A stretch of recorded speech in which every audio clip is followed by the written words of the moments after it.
Key modern railways. In-depth railway news. Hi, it's Philip Sherratt. I'm the editor of Modern Railways. I'm joined today by Chris Swan, who's the head of rail for Tarmac, and we're going to talk a little bit about how the rail freight sector and construction in particular for Tarmac has been impacted by the coronavirus crisis. So what's the impact that you've seen broadly as sort of a construction sector in rail freight, Chris? Hi, Philip. Hi, everyone. Yeah, thank you. I think the impact really is summed up with kind of one stat really from our industry's perspective, which is that in March of this year we moved our record ever volumes by rail, which I think is a great kind of thing for the amount of work that the industry has been putting into trying to grow rail freight and the construction sector. And then that was followed in April by our lowest ever month. So clearly the highest and the lowest have followed each other. So just pretty much sort of sums up the impact really. Okay.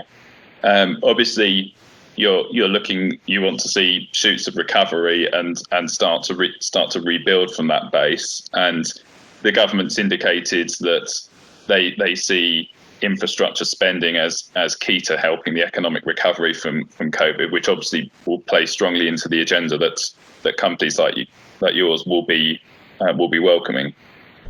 Yeah, absolutely. I think we see infrastructure delivery as a good kind of fit for our model, which is moving large quantities of material by trains from quarries and obviously cement plants, into town, cities and specific projects as well. And we've got a really good network of sites across the UK. We've got good geographic spread, so I think we see our ability to source, to help serve rather those projects as being very good. And we're kind of looking forward to the challenge of doing that. Mm-hmm.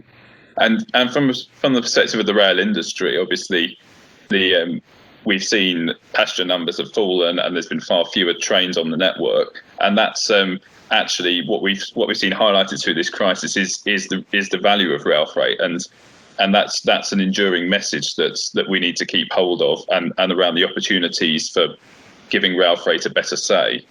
Isn't that right? Yeah, I think absolutely right. And some of us have spent a long time talking about the value of rail freight and what we do to the economy. And we've always kind of emphasised that, moving construction goods around the network to build hospitals and schools and roads and people moving food and drink and other consumer goods in intermodal trains, steel into processing plants and car plants, etc. So I think we've always maintained that using the railway to move those goods has been kind of good for the economy, and I think the current crisis has kind of just shown that, because a lot of those flows have continued and perhaps we've had a bit more kind of attention on those trains and people can see the value that we bring to the country. Absolutely.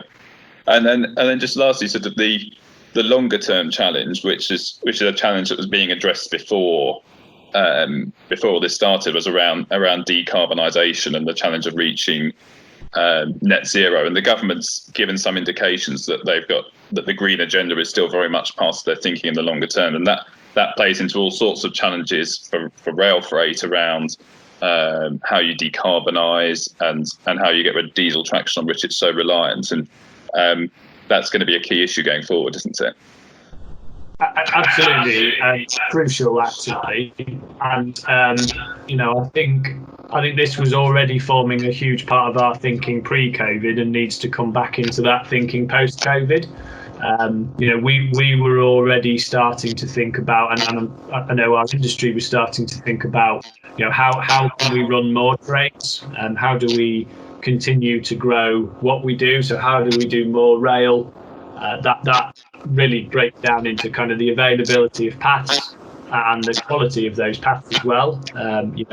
The kind of freight paths being available, but also, at an efficiency of path and the speed of path that that kind of allows them to be used, and also the availability of terminals. More quarries, more potentially more cement plants connected to the network, and more facilities in towns and cities across the country that will allow more and more material to go by rail. So I think doing more rail in that sense is really, really important, and already forming a key part of our planning. And we'd kind of like to see that within the new landscape of dealing with cities and regions more and more in railway planning policy. But I think the other thing that we need to think about as an industry, very much so, is how do we look at ourselves a little bit, look in the mirror, and just understand where we as rail can be better. Whether that's building a short-term plan for reduce carbon by putting heavy freight trains in loops less, that will allow more carbon efficient journeys. Whether that's looking at plans for longer trains, whether that's looking at plans for, a lot of train drivers, for instance, have done a lot of great work about improving their fuel efficient driving, and whether there's anything more to be done in that space. Electric vehicles, which could be, electric vans moving people around to drive trains and to shunt trains, electric shunt engines in yards, electric grabs even for offloading trains. That's technology that is probably available now, and we need to start kind of looking at and building a plan for the next few years. And then I think there's this piece around, a longer piece around, freight's role in the electrification of the network, and how does that work? Whether there's potential to use hydrogen trains. Obviously, these are crucial and big picture things, and I know the industry is starting to look at that. Other industries are starting to look at that as well, and spending a lot of money on research. So particularly the road haulage industry, hydrogen trucks, electric trucks, battery technology. So it's really important that rail, operates at a speed which is, kind of doesn't see it miss out on future development opportunities by being left behind. So, I think the building of that industry roadmap, which needs to have a short, medium, and a long term, is kind of a really crucial thing for us all to get stuck into post-COVID. And I think a lot of people get that, and we're keen to be involved in that discussion. Excellent. Thanks very much, Chris. Thank you for your time. Philip. Take care. Thank you. Visit www.keymodernrailways.com for more interesting and essential information about the British Railway Network.